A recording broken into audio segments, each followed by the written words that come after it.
بسم اللہ الرحمن الرحیم۔ السلام علیکم۔ 18 اگست 2020 کے لحاظ سے سعودی عرب میں پچھلے 24 گھنٹے میں 1409 کیسز وبائی مرض کے سامنے آئے ہیں، جبکہ 34 افراد انتقال بھی کر گئے ہیں۔ انا للہ و انا الیہ راجعون۔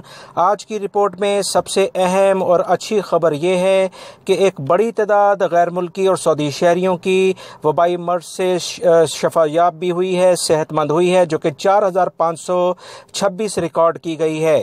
وزارت صحت نے بتایا کہ مملکت میں 90% مریض صحت یاب ہو چکے ہیں، جو الحمدللہ اللہ کا بہت بڑا احسان ہے، سعودی حکومت کی بہترین کارکردگی کو ظاہر کرتا ہے۔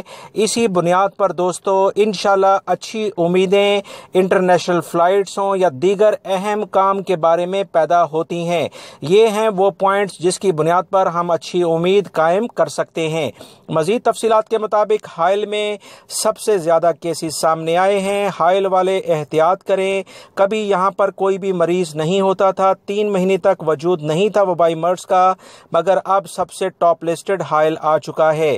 ریاض دوسرے نمبر پر ہے 64 کیسز کے ساتھ، حفوف 62، جازان 60، مکہ المکرمہ 55، مدینہ منورہ 52، بریدہ 51، ابہا 49، جدہ بھی 49، خمیش مشیط 48، یمبو 47، حفر الباطن 32، نجران 29، طائف میں 27، تبوک بھی 27، المومرز 26، الدمام میں بھی 26، بیش 25، سبیہ میں 25، عیون الجوا میں 19، رجاء الماء میں بھی 19 ہیں، الرس شرورہ ان میں 18 کیسز ہیں، از مزنب، آہد مسارجہ، خبر اور الجبیل میں، قطیف میں ان میں سب میں 15 کیسز ہیں، ارر میں 14 ہیں، کنفدہ 13، وادی دواسیر 13، بسمر 12، الخبر میں بھی 12، کلوات عنیزہ میں 11 کیسز سامنے آئے ہیں۔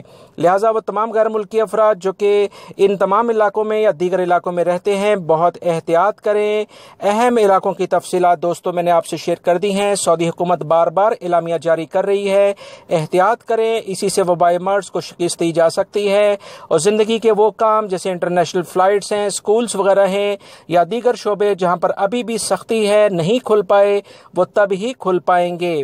دوستو اہم خبروں کے لنک آپ کو نظر آ رہے ہیں، یہ لازمی دیکھیں، بہت اہم معلومات ہیں۔ اپنا بہت سارا خیال رکھیں۔ السلام